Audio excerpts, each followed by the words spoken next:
What's up mga Lods? So ayan, quick tutorial lang tayo ngayon. Tuturo ko lang sa inyo mga Lods kung paano ba kayo makakatipid sa inyong internet, okay? Dito sa ituturo kong ito, hindi nyo na kailangan mag-download ng mga application para makatipid kayo sa internet. Pwede kayong makatipid sa internet gamit ang tutorial na to. Dito lang to sa ating mga cellphone, sikreto lang tong setting na pwede nyong malaman at pwede nyong gawin sa inyong cellphone para mabawasan yung paggamit o pag-consume ng inyong internet, okay? So halimbawa, kahit naman hindi kayo nagagamit ng internet, kahit naka-off yung internet nyo, kahit hindi nyo ginagamit ang isang application, nagbabawas pa rin yan sa ating mga data, okay? So ganito ang gawin nyo guys para maiwasan yun, okay? So para makatipid na rin kayo. Una, ang gawin nyo guys, punta kayo sa inyong setting, okay? Setting ng inyong cellphone. Yan, dito ko sa ating setting ng cellphone ko. Dito guys, sa setting ng cellphone, hanapin nyo ang About Phone, okay? About Phone, legal information, phone setting, or system. Ayan. Dahil dito sa akin sa system, punta ako dito sa system. So, hindi lahat ng setting ng cellphone guys ay pare-parehas, okay? So, basta hanapin nyo ang About Phone. So, dito sa akin yung About Phone ko ay dito sa system. Ayan.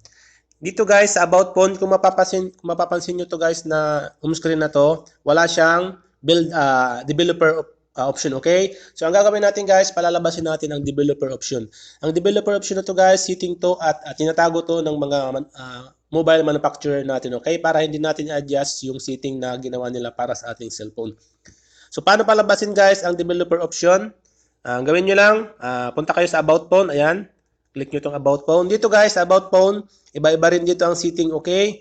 So, dito kailangan hanapin nyo ang tinatawag na build number, okay? Build number, version, Android version, or anong version man dyan na nasa setting nyo, okay? O nasa About Phone nyo.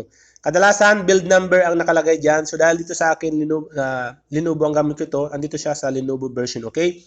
Kung hindi nyo mahanap dito guys, ang gawin nyo lang, i-click nyo lang lahat yan, okay? Tandaan nyo guys, 7 beses mo i-click ang build number or version na mga nakalagay dyan, okay? 7 beses, lalabas naman yan pag na-click mo siya ng mga after 3 or 4 mga, okay? So, katulad nito, andito siya sa aking Lenovo version.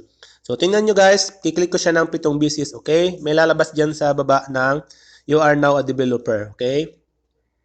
So, simulan ko na. 1, 2, 3. Ayan, nakita nyo guys? Ayan. Nakikita nyo, ayan, you are step, ayan. Oh, you are now a developer. So, dito guys, okay na yun. Developer ka na. So, saan makikita yung developer? Ang developer guys, lumalabas yan sa setting natin. Okay, yan. So, dito, minsan dito siya nag-a-appear. Okay. So, hanapin nyo na lang ang developer option. So, dahil sa akin dito, nasa system pa rin siya. Ayan. So, dito guys, tingnan nyo ang system. Kung mapapansin nyo, wala itong developer option kanina, di ba? So, lumabas na siya ngayon kasi inon ko yung developer option. So, ang gawin nyo lang, pag nakita nyo na, open nyo lang itong developer option. Tapos, dito guys, sa developer option, hanapin nyo dito ang background, okay? Background. Search nyo dyan, o hanapin nyo isa-isa, basahin nyo. So, dito sa akin guys, background process limit, okay? I-click nyo yan, okay? Background process yan. Itong background process limit ito guys, ito yung nagpa-process ng mga application nyo, okay? So, dito, naka-standard limit yan.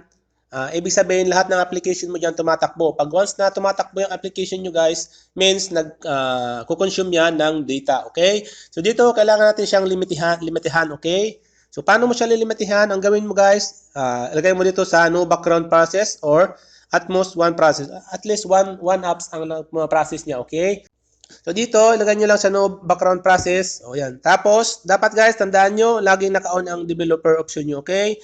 So, pag naka-on yan, means tumatakbo yun. Pag naka-off yan, means yung mga setting mo dito ay na-reset siya, okay? So, dapat naka-on lang lagi ang developer option nyo. So, ganun lang guys. So, sana natulungan ko kayo. So, hanggang sa muli. Much love. God bless.